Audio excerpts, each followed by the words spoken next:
Magic number 3, and today I'm going to be introducing you to Philip Ojama, the Wraith. The Wraith is an absolutely amazing killer, and is one of the best starter killers for a newcomer to learn. This might sound strange considering the Wraith isn't particularly strong and has very big weaknesses, but the lessons this killer forces you to learn will translate to almost every killer in the game. These lessons can even be categorized. The lessons you can learn just from playing Wraith are pallet loop, mind games, the importance of line of sight, manipulation of your red stain, the importance of your and survivor's positioning, tracking basics and generator control basics, and really that's everything a killer needs to learn in order to reach their maximum potential. Wraith can teach you all of this, especially thanks to some of his add-ons. But that's not really what we're here to talk about. We're here to talk about how to effectively play as Wraith. As such, in this guide, we're going to go over a few things. First, we're going to talk about Wraith's power and his basic attributes. Second, we're going to break down his teachable perks. Third, I'm going to give you a crash course in perk builds for Wraith. Fourth, we'll go over his add-ons and a few combinations of add-ons you should try. Fifth, we'll go over how to approach loop tiles and how to effectively use your ability to its maximum to achieve peak bing bong. Then I'll just give you a few general tips on how the Wraith functions and some things you can watch out for. Okay, first off, his basic attributes. Usually I talk about the power first, but I feel like starting here is a smarter idea. His basic movement speed is 4.6 ms. This is 115% movement speed, 15% faster than survivors. His terror radius is also the default 32 meters, and he's a tall killer. Tall killers have different pickup animations than short killers and can see over smaller loop objects. Okay, now let's go ahead and break down the Wraith's power. His power is the Wraith's bread, butter, toast, house, car, job, family, dog. The Wailing Roll starts out activated at the beginning of every trial. This grants the Wraith the undetectable status effect, meaning his terror radius is hidden, and he has no red stain. Red stain is something that a killer puts out that only the survivors can see that shows the direction in which the killer is facing. And he's completely immune to all aura rating effects that the survivors would have. While cloaked, the Wraith's basic movement speed also skyrockets to 6 ms by default. That's 150% movement speed. He is zooming. While cloaked, the Wraith cannot attack, however. And by holding the power button, the Wraith can uncloak or recloak depending on whether or not they're cloaked or uncloaked. Decloaking takes 3 seconds by default, and a recloaking takes 1.5 seconds by default. While the Wraith is uncloaking, their speed is drastically reduced to a sluggish 1.6 ms. That's 40% movement speed. That's 60% slower than survivors. However, after uncloaking, he gains a burst of speed, moving up to 6.9 ms, which is 172.5% of movement speed, and lasts about 1.25 seconds. A thing to keep in mind is a mechanic called Light Burn. This is an independent mechanic tied to killers that interact with the spirit world, which at the moment are only the Wraith and the Nurse. I know, there's a killer named Spirit, and they react to the ethereal plane, not the spirit realm. The entity is confusing, okay? While using his ability, if a flashlight is shined on the Wraith for 2 seconds, they're light burned. That cancels their ability, uncloaks them, and stuns them for 4 seconds. So be aware of flashlight Jedi that hang around the trial from time to time. Alright, did all those numbers give you a headache? Okay, good. That means it's working. Now let's go on ahead and break down Wraith's teachable perks. As one of the original 3 killers released with the game, Wraith's perks are rather easy to explain. The first perk we have is Predator. Predator causes survivor scratch marks to spawn closer together. How close they spawn together increases depending on the rank of the perk. Second, we have Bloodhound. Bloodhound makes injured survivors' blood glow red, making it much more discernible. This also allows said blood to be tracked longer by 2, 3, and 4 seconds on each rank. Last, we have Shadowborn. Shadowborn increases your field of view, allowing you to see more of what's in front of you. Be careful though, since flashlights are dependent on the current field of view, this makes you weaker to flashlight save angles that survivors would normally not be able to get. A lot simpler than how his power works, so let's move on. Okay, now that we have his teachables out of the way, let's go on ahead and talk about some perk builds that synergize with Wraith and how they synergize with Wraith. The first build will be with no teachable perks, meaning you don't need to level up any other killers to get these perks. So this build is Sloppy Butcher, Bloodhound, Shadowborn, and you can either use Whispers or Spies from the Shadows. So the biggest thing to note is that this build simply won't cut it at high ranks. This build does nothing to slow the gens down, outside from your own existence via keeping the survivors away. But until you get to rank 10 to 5, just focus on getting better at the game. Now let's break down these perks and why they synergize. I won't be going over Bloodhound or Shadowborn, since we went over those in our Teachable section, so the perks we'll be talking about are Sloppy Butcher, Whispers, and Spies from the Shadows. The first perk, Sloppy Butcher, applies 2 status effects whenever you hit somebody with a basic attack. This is all of Wraith's attacks. The first one is Hemorrhage, which causes survivors to bleed more. This synergizes with Bloodhound's ability to make blood more visible and stay around longer, making it help with your ability to track down survivors. The second effect that applies on hit is Mangled.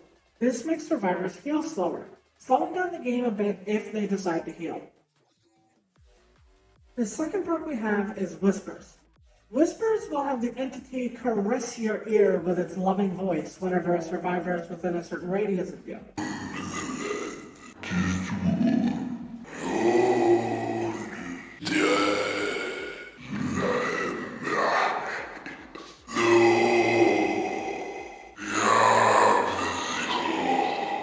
This gives you another ability to track survivors and helps narrow down their locations. I forgot to record this for the Whisper segment, but for those of you that can't actually hear the entity's voice, the perk in the bottom right will also light up for you. Pairing this with the Bleed from Bloodhound and Sloppy, you're going to have a lot of tracking. And the last perk I want to talk about is Whisper's potential replacement, which is Spies from the Shadows. Spies from the Shadows gives you a loud noise indicator whenever a survivor disturbs a crow within a certain distance of you. This can be really good against the survivors who like to hug the outskirts of the map to heal. The idea here is to apply as much pressure to the survivors as possible by being oppressive and constantly keeping them injured. Ping-ponging between objectives and downing survivors left and right so you will always know where they are. Since you can't really keep gens regressed as easily without proper regression perks, you'll need to rely on your growing skill and quick learning to get the drop on survivors and make the most of your perks. Okay, and the second build will lose you games. Yes, I'm serious. This build is intended to be maximum stupid for the sake of fun and confusion. This build is Brutal Strength, Bamboozle, Fire Up, and Play with Your Food. This build just makes you do everything but faster. You can't track, you can't really regress gens, but you are become the Zoom. Play this if you just want to dork around and have fun. And we'll get into some add-ons later that really synergize with this build. Okay, now let's go on ahead and go over the perks. Brutal Strength is learned from the Trapper at level 35, and gives you faster interaction speed while breaking pallets, generators, and breakable walls. Okay, and the second perk is Bamboozle from the Clown, learned at level 30. This perk increases your vault speed through windows and makes the entity block that window for a short while. Be careful though, vaulting into the window moves the entity's block to that window, so you can only have one block at a time. The third perk is Fire Up, which is learned from the Nightmare at level 30. It increases all of your interaction speeds depending on how many generators have been completed. And the last perk is Play with Your Food, learned from the Shape at level 35. This perk and Fire Up are stacking perks, which give you tokens or take away tokens depending on certain conditions. Fire Up gains tokens after each generator is completed and has no conditions that make you lose these tokens. Play with Your Food gets a token whenever you lose your obsession in a chase. Your obsession is identified by the tendrils which surround the survivor portrait on the left, and will wiggle when you begin a chase with them.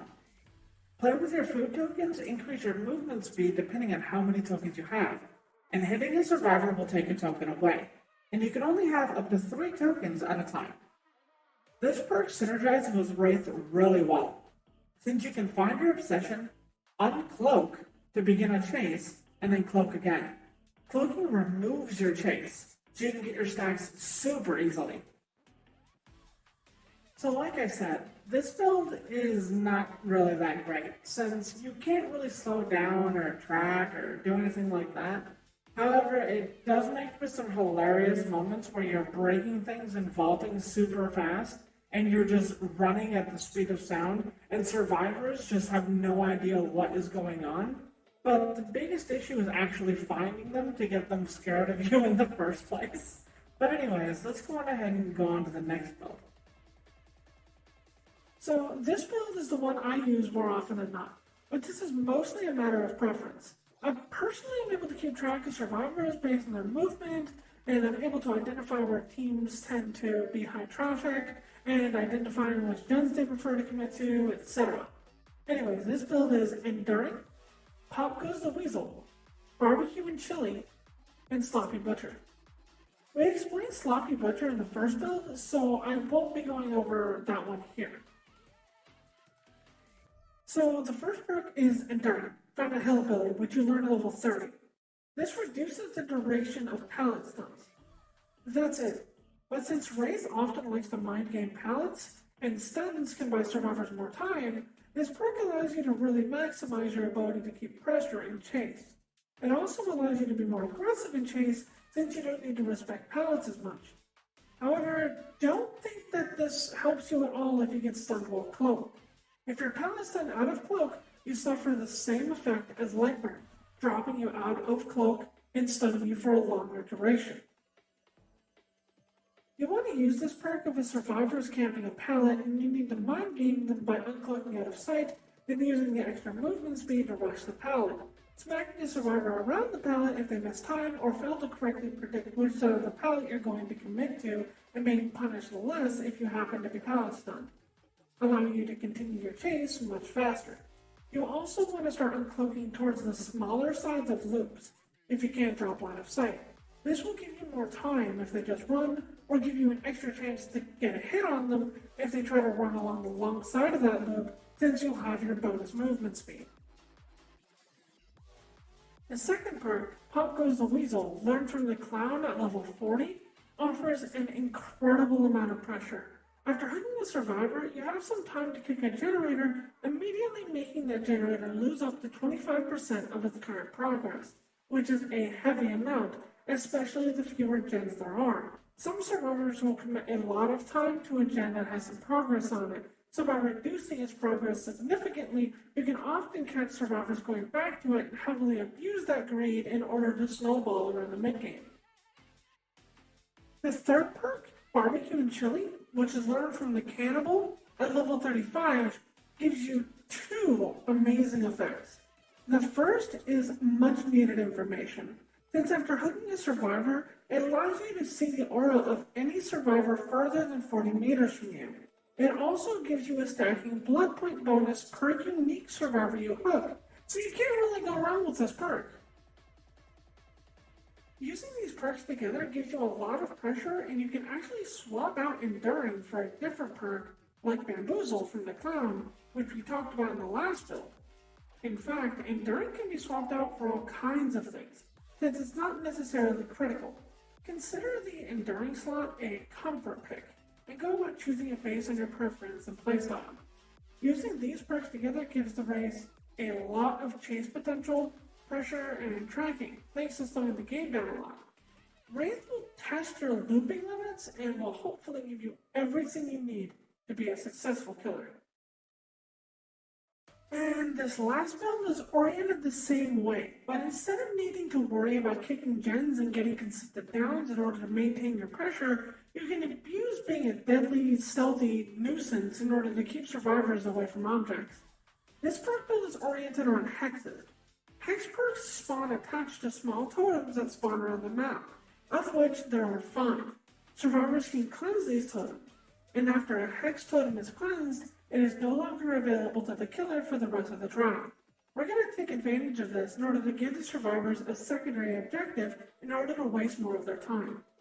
The perk build here is Sloppy Butcher, Hex Ruin, Hex Undying, and either Hex Haunted Grounds or Hex Devour Hope. Now let's go on ahead and break down these perks. I talked about Sloppy Butcher in the first build, so I won't be going over that perk here.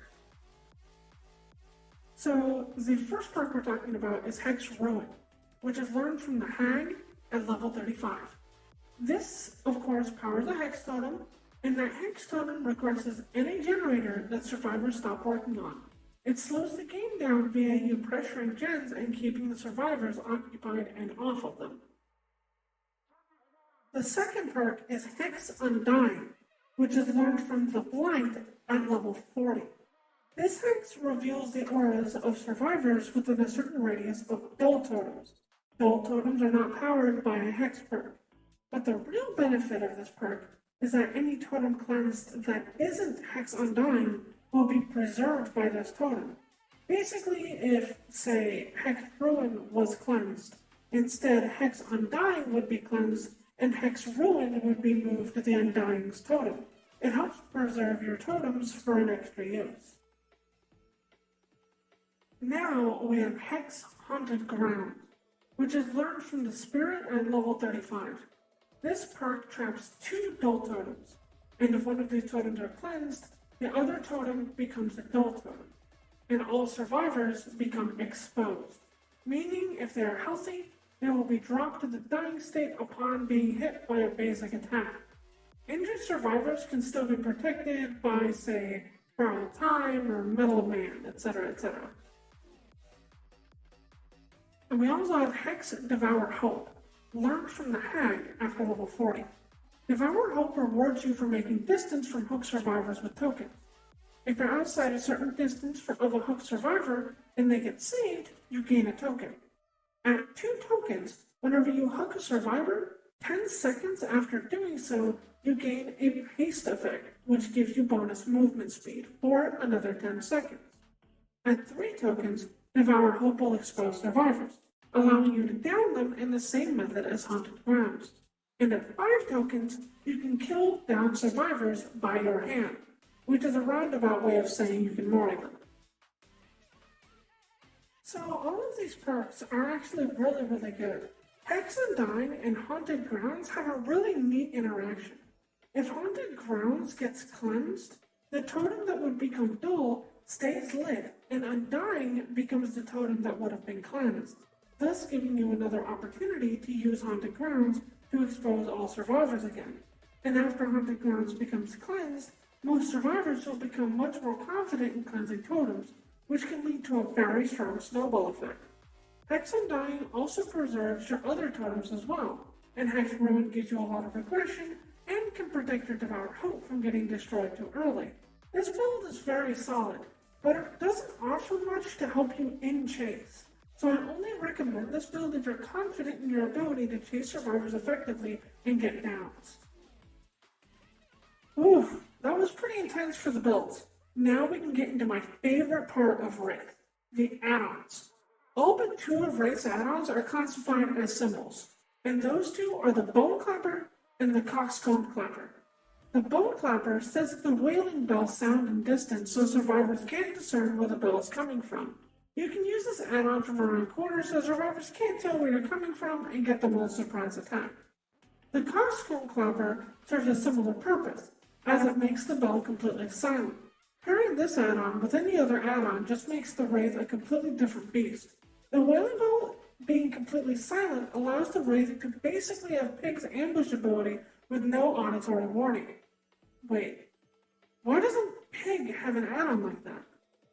That would be awesome. Imagine all of the silly, spooky moments in add-ons. Anyways, those 2 add-ons are the only 2 that actively make the Wraith's ability operate in a different way. Now let's talk about his other add-ons, his symbols. His brown add-ons are interesting, since they change the operation of his power in strange ways. His first add-on, the Serpent, completely uncloaks the Wraith after they break a pallet or damage a generator. Note, this also gives him the speed burst from uncloaking, which means the survivors who like to light burn you at a pallet will be in for a surprise when you break that pallet and fly at them like an angry snake. Oh wait, a surprise snake tactic. The serpent. Duh. Anyways, this add-on also synergizes really well with the second build we talked about. Since you're able to break things and you're able to move at an incredible speed, using this add-on just allows you to break things and then immediately launch yourself at the nearest survivor. His second add-on, the Hound, just gives you his second teachable perk, Bloodhound, which makes bloodstains more detailed.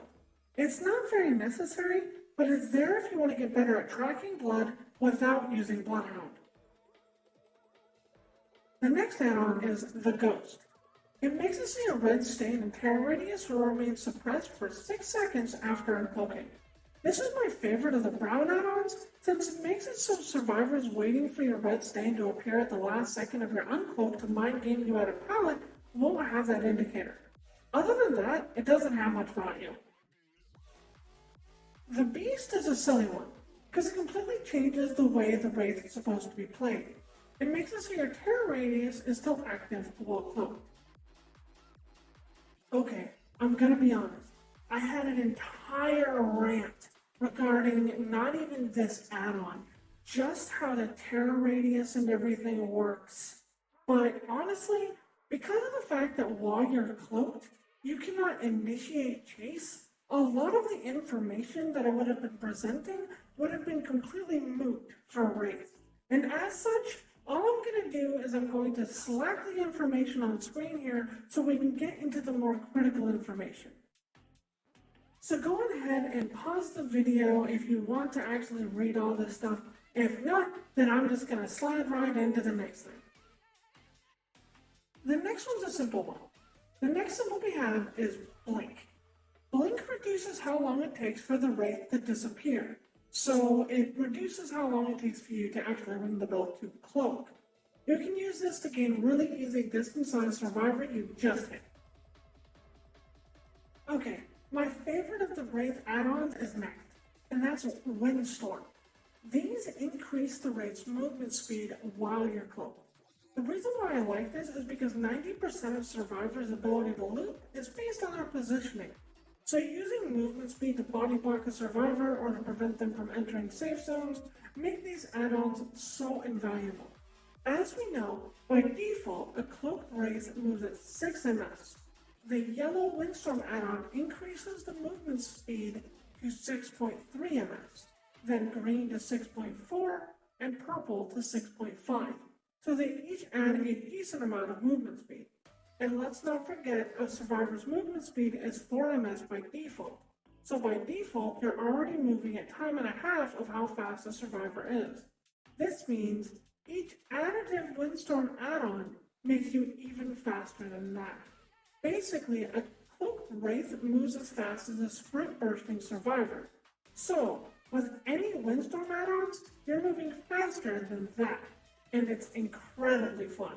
Doing this can also net you so much value, and I recommend it highly. Okay, the next add-on we have is Swift Hunt, which reduces your reappearance time. A lot of people love this, since you can uncloak faster and get your speed boost and swing sooner. But let's look a bit deeper. A max rarity purple Swift Hunt add-on reduces the reappearance time by 12%. Out of 3 seconds, that's 0.36 seconds of value, and it only goes down from there. So let's stack 2 of them. Let's just say you have the best ones. So a green rarity next, which reduces the time further by 10%, which is 0.3 seconds of value. Because add-ons are additive, not multiplicative, this means you're saving 0.66 seconds of value, which is, of course, 660 milliseconds. That means you're uncloaking in approximately 2.34 seconds, which just doesn't have the value I think these add-ons should provide. That being said, it's not all bad. It's not exactly the kind of value I would like out of such neat sounding add-ons. Next, we have Blind Warrior. Yellow Blind Warrior causes a surprise attack on a survivor, which is hitting a survivor within 5 seconds after a decloak, to afflict them with blindness. Blindness stops the survivor from being able to see auras. The green version of Blind Warrior causes your surprise attacks to inflict Mangled and Hemorrhage, just like the perk Sloppy Butcher. Mangled causes survivors to heal slower, and Hemorrhage causes them to bleed more. And now we have Shadow Dance. Shadow Dance increases basically all of your interact speeds while cloaked. Breaking pallets, damaging gens, opening lockers, vaulting windows. It's a surprising amount of value from a single add-on. If you add the Serpent with any of these add-ons, you can get the faster break actions, then break into a sprint with the increased decloak speed. Definitely recommend giving it a try. If you really want to go overkill, go on ahead and add the Serpent, Shadow Dance, and then the perks that come from the second build we talked about in this guide. Then we have All-Seeing. The purple version of All-Seeing lets you see survivor auras for any survivor within 12 meters of you. This can give you an ungodly amount of information, especially if you have a perk that tells you the general area of survivors, like Whispers. You can also pair this with the Coxcomb Clapper to become the ultimate in corner scoop technology. It's almost like Scratch Mirror Myers, but with less downsides. I'll explain more about Scratch Mirror Myers when I get to them in our guide series, so stay tuned. The iridescent or pink version of All-Seeing shows you the repair progress of generators via their auras while cloaked.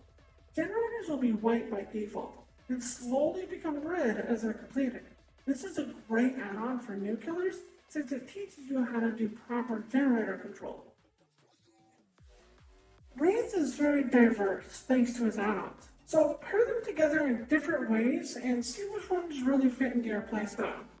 I kind of shared a couple of combinations that I prefer, and I really like the Windstorm add-ons as I said, and I have a lot of consistent success with them. However, another rank 1 killer friend of mine pairs one Blink add-on and one Shadow Dance add-on, and he gets very similar results in his games. So definitely give everything a try. Alrighty, now that we've gone through every single Wraith add-on, we can get into the loop aspects of Wraith. Wraith is able to use his power to get in front of survivors, as stated before, and get some pretty nice hits in. But what if that's not possible? How should you approach loops with him? Well, that depends on a few factors. Are you cloaked? If yes, then try to use your movement speed to position yourself outside of a loop tile, where you won't lose a survivor if they decide to leave said tile, and then turn to where you're facing away from a wall or in the opposite direction of where you'll be running, and then uncloak.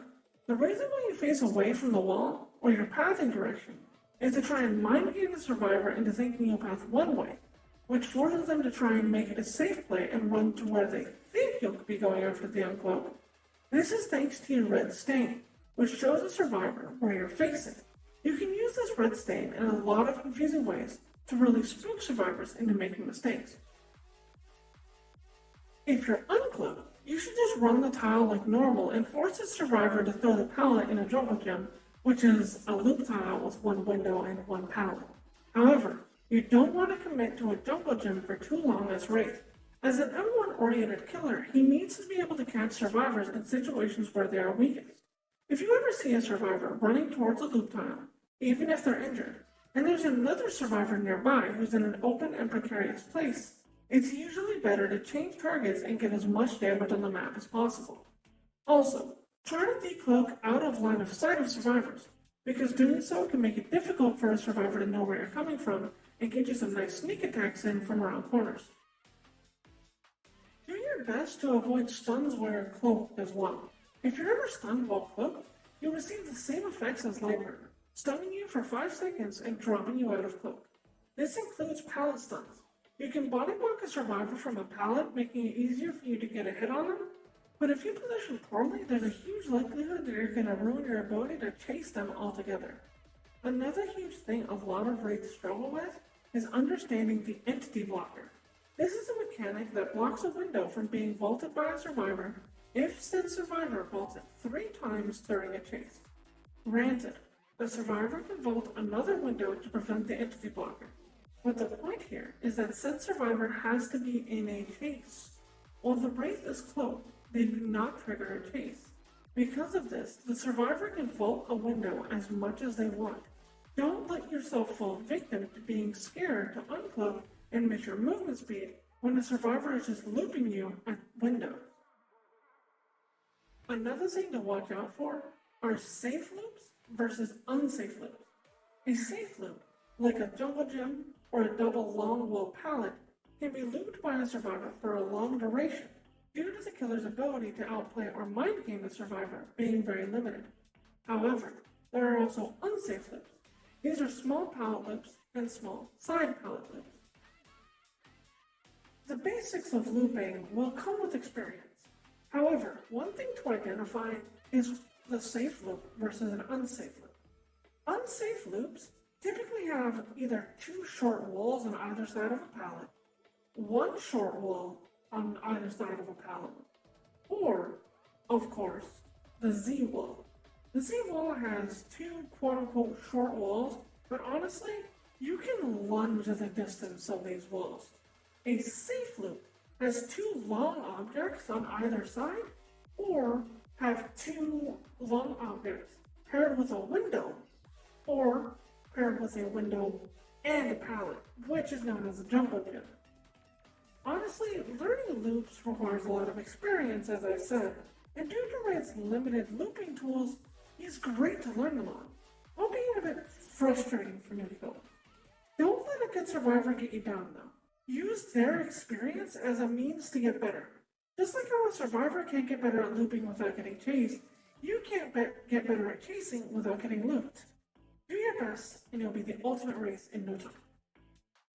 Now, some general Wraith tips and some things to watch out for. One thing to watch out for are survivor items, and I'm not just meaning flashlights. With the introduction of the Nemesis, survivors got two new characters to play as, Leon and Jill, both of which bring new light burn mechanics to the table. Key one is to watch out for these survivors in general. If you see a Leon or Jill, expect one of their perks to be in their kit. The perks to watch out for are Leon's Flashbang and Jill's Blast Mine. After working on gems, their perks become available.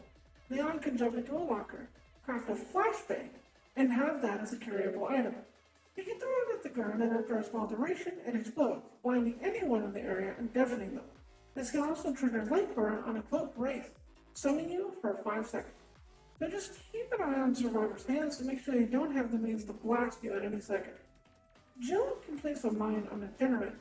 If the killer tries to damage the generator after a short while after the mine has been placed, it will explode, blinding and stunning the killer. This can also trigger your light burn if you kick the generator while cloaked. So another thing to watch out for. Yet another thing to watch out for are pallet camping.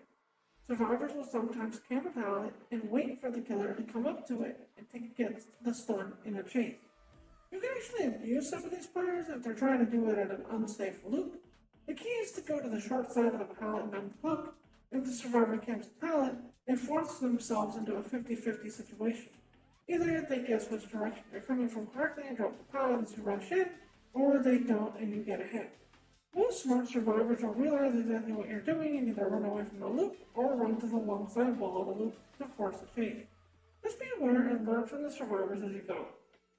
Wraith is the ultimate teacher when it comes to killers, so if you want to hone your killer mechanics, I would definitely recommend it. That being said, that's also going to conclude our Wraith guide.